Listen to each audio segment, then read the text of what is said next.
July 2005, the Atlantic Ocean, just off the coast of South Africa, where a 75-foot luxury yacht, the Sunseeker Predator, cuts through the black water at breakneck speed. Its twin 1,200 horsepower engines are roaring, pushing the vessel to its limit. On board, a man stands at the helm, his eyes scanning the high-tech radar screen glowing green in the darkness. He is 55 years old, Scottish, and carries himself with the tense, coiled energy of a man who knows he is being hunted. This is not a pleasure cruise. This is a desperate escape. The man at the wheel is Walter Douglas, known to the British press as the Tartan Pimpernel, and he is one of the United Kingdom's wealthiest and most elusive criminals, a man who has spent decades ghosting through borders, slipping out of handcuffs, and vanishing just as the law closes in. But tonight, it isn't just the police chasing him. According to intelligence reports, he is being followed by two of the most dangerous organizations on Earth, the Russian mafia and the Colombian cartels, and he has allegedly ripped them off for millions. He has burned bridges on 3 continents, and he is running out of ocean. For 30 years, Walter Douglas has been the phantom of the drug trade, a former milkman from Glasgow who rose to become a multi-millionaire kingpin. But every streak of luck, no matter how long, has a breaking point. In this true crime documentary, we explore the rise and fall of the man who thought he could outrun the world. To understand the man on the yacht, we have to go back to the streets where he was made. Glasgow, Scotland, the 1960s and 70s, a city known for its hard men, its razor gangs, and a criminal code of silence that was practically written into the pavement. Walter Douglas was born in 1961, and in the early days, there was nothing to suggest he would become a transnational criminal mastermind.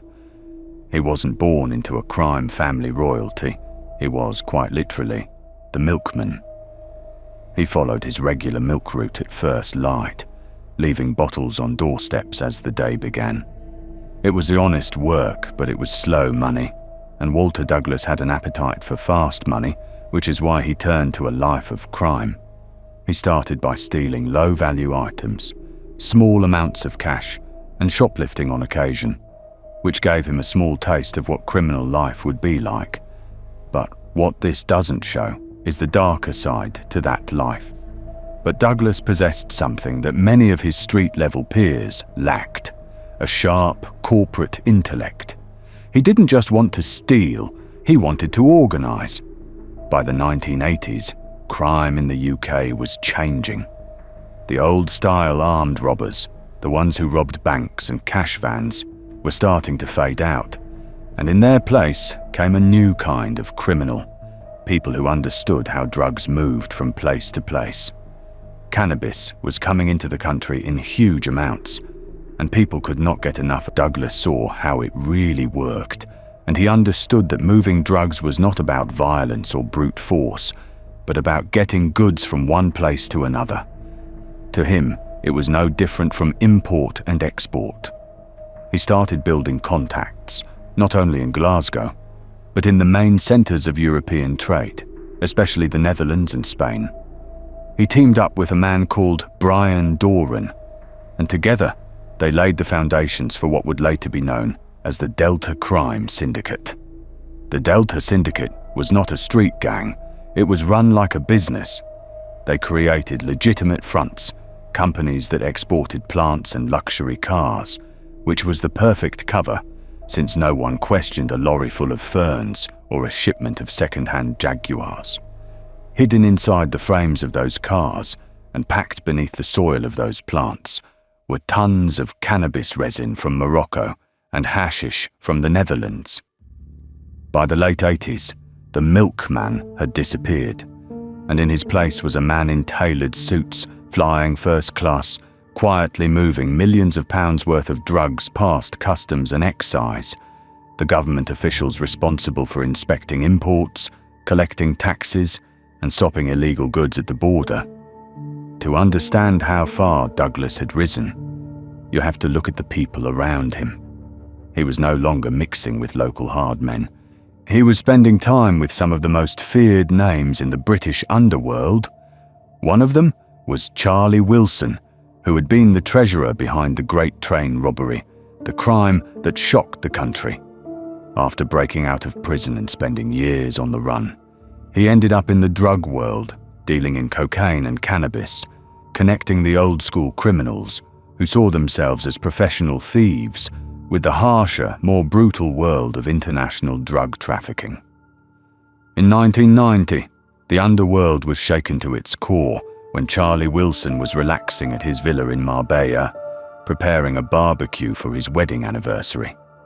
A young man knocked on the door, entered, kicked Wilson's dog, and then shot the Great Train robber dead. It was a contract hit, professional and cold.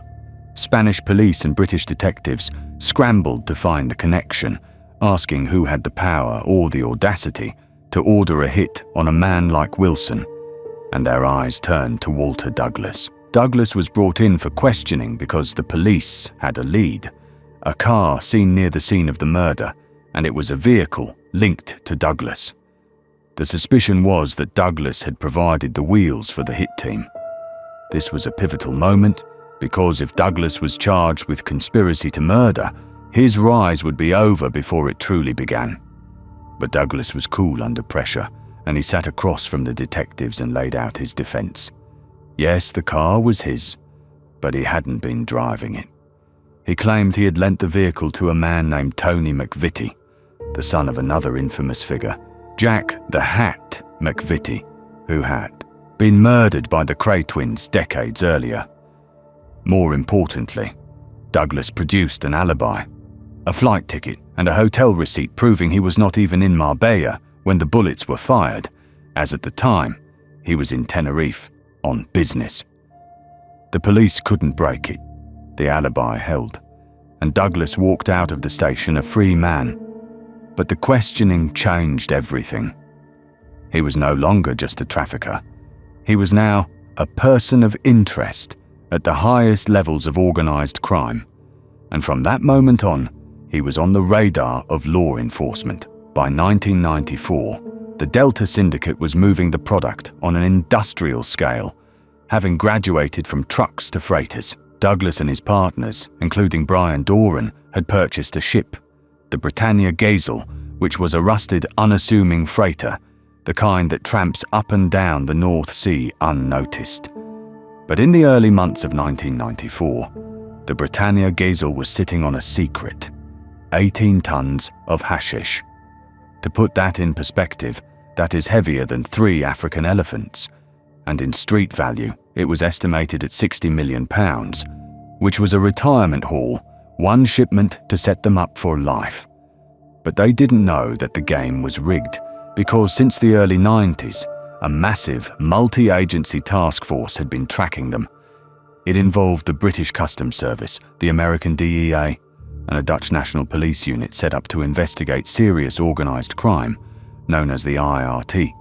And this coalition focused on large-scale drug trafficking that crossed international borders, monitoring the shipment and listening in on the communications of the people organising it. When the British customs officers boarded the ship, what they found was not just drugs. They found an empire's worth of contraband, and it was one of the largest narcotic seizures in the history of the Netherlands. Simultaneously, Dutch police raided a farmhouse in Abkooti, a quiet town just south of Amsterdam, and inside they found Walter Douglas. The raid was swift as Douglas and 3 partners were arrested and hauled to the Utrecht High Court, where the Crown Office in Edinburgh immediately filed for extradition because they wanted Douglas back in Scotland to face his crimes. It looked like the end, since the case against them was solid, with agents from Denmark, Spain, the United States, and Holland all ready to testify, and the prosecution accused the group of earning over £100 million in just 3 years. On March 29, 1994, the gavel came down and Douglas was sentenced to 4 years in prison and fined 250,000 guilders.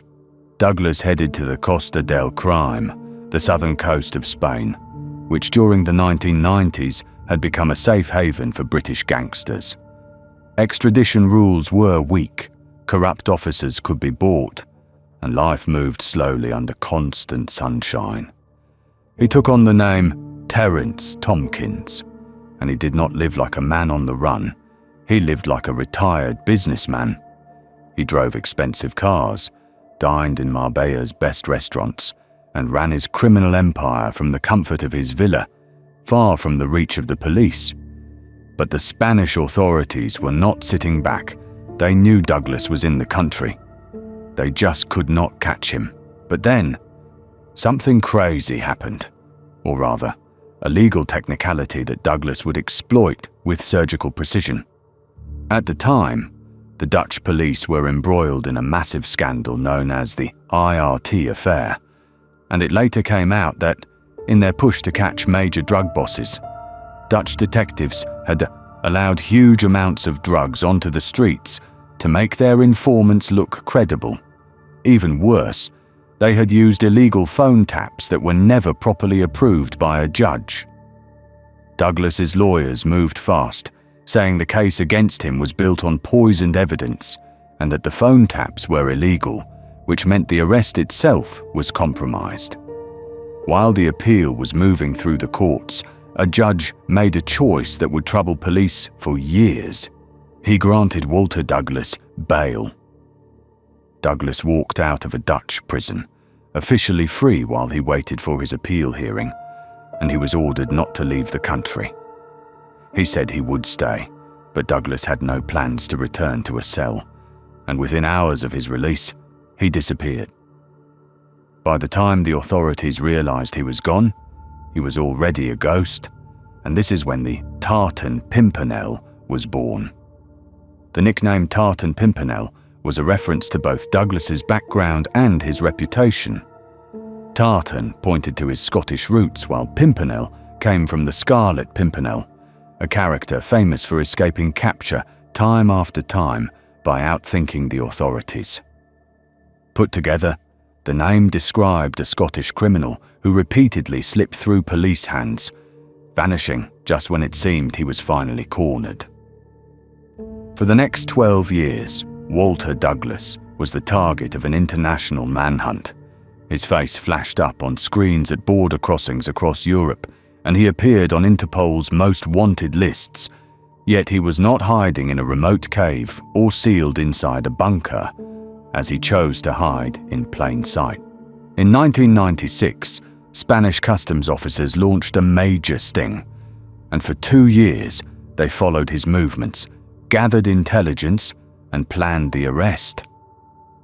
When the moment came, a SWAT team stormed a house in Fuengirola, where doors were smashed in and weapons were raised, as they expected to find the Tartan Pimpernel inside. The house was empty, and worse still, it was the wrong address, which was an intelligence failure, and Douglas was said to be miles away, likely sitting with a drink in hand, watching news reports of the raid meant for him. It would take another 2 years before they finally caught him, because in May 1998, the police got their man. Douglas was not arrested for the drug trafficking case in Holland. Instead, they moved on him for money laundering, as investigators believed he had cleaned an estimated £150 million through Spanish property deals and front businesses. He was sent to Alhaurín de la Torre prison, officially known as the Malaga Penitentiary Center, which was opened in December 1991. It replaced the old provincial jail in Malaga and quickly became one of Spain's main holding prisons for serious offenders. Located at Finca La Moraga, just outside Malaga, the facility could hold over 1,000 inmates, and it included separate units for women and special respect modules for prisoners who agreed to follow strict rules and take part in rehabilitation programs. Despite its modern design, Alhaurín de la Torre earned a grim reputation, often described as a waiting room for Europe's most dangerous criminals, a place where high-risk prisoners sat while courts across the continent argued over who would claim them next. That was exactly Douglas's situation, as the Dutch authorities wanted him extradited, Scottish police wanted him returned, and Spain wanted to put him on trial for laundering vast sums of criminal money through property and businesses. It seemed, finally, that the net had closed, but Walter Douglas had a weapon more powerful than a gun: patience and very expensive lawyers. The legal proceedings turned into a quagmire where the Spanish charges were complex and difficult to prove without the cooperation of offshore banks, and the extradition requests got tangled in bureaucratic red tape. Unbelievably, due to the delays and the legal problems with the original Dutch conviction stemming from the illegal wiretaps, Douglas was released. He walked out of prison again, a free man, but the world was changing as the Costa del Sol was becoming less safe and the European Union was tightening its borders, which meant the golden age of the British gangster in Spain was ending, and Douglas needed a new playground. By 2003, Douglas had shifted his focus, because if Western Europe was too hot, he would go east, and he reportedly began working with the Russian mafia. This was a dangerous escalation, as the Delta Syndicate was a business while the Russian mob was an army, and the rules were different since there were no lawyers in the Russian underworld, only consequences. Douglas got involved in a deal involving Russian mobsters in Latvia, which was a high-stakes play involving millions of pounds, but something went wrong. Details are scarce, but the word on the street was that a deal collapsed and money went missing. Specifically, £4 million, and the Russians believed Douglas was responsible. In the criminal underworld, owing money to the Russian mafia is a death sentence, and Douglas knew he couldn't stay in Europe, as he needed to go somewhere far away, somewhere wild, so he chose South Africa. In early 2005, Douglas surfaced in Cape Town, but he wasn't relaxing. He was paranoid. He hired 2 Latvian bodyguards, ironically, men from the same region as the people hunting him, perhaps thinking they knew the enemy best. He was looking over his shoulder constantly, believing that not only were the Russians after him, but the Colombian cartels were sniffing around, seeking retribution for unpaid debts or disrupted supply lines from his days in the Delta Syndicate. Douglas was boxed in, stuck in South Africa, at the bottom of the world, and he couldn't fly because airports were too risky with Interpol watching, and he couldn't drive north, which meant he had to go by sea. In July 2005, Douglas made his move, walking into a dealership and purchasing a 75-foot Sunseeker Predator for £1.5 million. He didn't care about the luxury fittings or the leather seats. He cared about the engines, twin 1,200 horsepower monsters, and the radar, and he had the boat fitted with military-grade navigation systems. He gathered his crew, his bodyguards, and cast off from the South African coast, and his plan was audacious as he intended to sail the yacht all the way back to Europe, likely to Spain, entering through the back door, avoiding the airports. It was a journey of thousands of miles, through pirate-infested waters, with the Russian mafia potentially tracking his movements. For weeks, he was a ghost on the ocean as the tartan Pimpernel was now a maritime fugitive, and he pushed the yacht hard, staying ahead of the weather and ahead of his enemies. But even the best engines need fuel, and even the smartest criminals make mistakes. September 2006, on the party island of Ibiza, a place where the rich and famous come to play, which was the perfect place for a man with £1 million yacht to blend in. Douglas attempted to enter the port and he docked the Sunseeker, then walked up to the customs control, tan, relaxed, wearing the uniform of the wealthy tourist. He handed over his passport, and the name on the passport was fake, but the biometric data, or perhaps just the sharp eye of a border official who had seen the Interpol notice, meant the alarm was raised. Police swarmed the marina and Walter Douglas was arrested on the spot.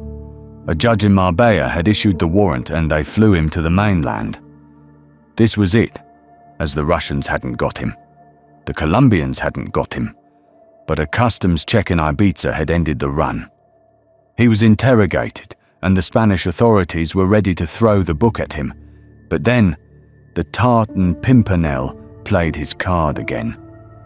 The passport he was using, he admitted it was fake, but he claimed he had purchased it in the Netherlands years ago, and under Dutch law, or perhaps due to the jurisdiction issues, the Spanish authorities found themselves in a bind regarding the specific charge of document forgery committed in another country. Furthermore, the money laundering charges from 1998 were still stuck in legal limbo, and incredibly, inexplicably, the charges were dropped. Douglas was released on bail again, agreeing to report to the court, and he walked out of the police station before going back to his life. But he knew his time in Spain was done, as the heat was too intense, and he needed a final sanctuary, a place where money talks louder than warrants. Fast forward to 2013 on the island of Koh Samui, Thailand, a tropical paradise.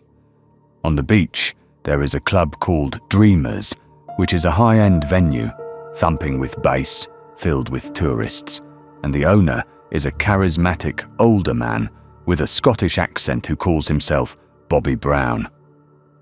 Journalists from the British newspaper, the Daily Record, tracked him down, and they walked up to Bobby Brown and asked him if he was Walter Douglas. He didn't run and he didn't hide. He smiled. "The fact is," he told them, "nothing stuck on me. Nothing at all." He bragged about it, claiming the money laundering charges were rubbish, claiming the Dutch conviction was void because of the illegal phone taps, and claiming he wasn't a drug lord, just a businessman who knew people. "I am a free and innocent man," he said. "Stories about me are greatly exaggerated." He was living in a walled complex nicknamed Palm Springs, driving expensive cars, and seemingly untouchable. But hubris is a dangerous thing. While Douglas was giving interviews and running nightclubs, the wheels of international justice were grinding, slowly but surely, because the world had become digital with biometrics, facial recognition, shared databases, and the cracks he used to slip through were being sealed. In early 2014, the Thai police, working with Interpol, made their move, raiding the Dreamers Club before going to Palm Springs, where they arrested Bobby Brown. This time, there was no illegal wiretap defense, there was no wrong house raid, and there was no fake passport that would save him, as Walter Douglas, the tartan pimpernel, the man who had outsmarted the British, the Dutch, the Spanish, the Russians and the Colombians for 3 decades, was finally in custody.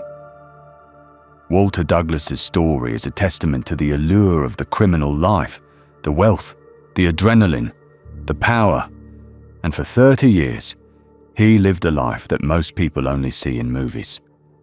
But it is a story about the cost of that life, because if you look at the timeline, since 1994, he was never truly free, as he was always running, always changing his name, always looking at the radar screen, waiting for the blip that meant they had found him. He made millions, yes, but he spent his life in a golden cage of his own making, moving from one jurisdiction to another, burning through fortunes just to stay one step ahead of a prison cell or a shallow grave.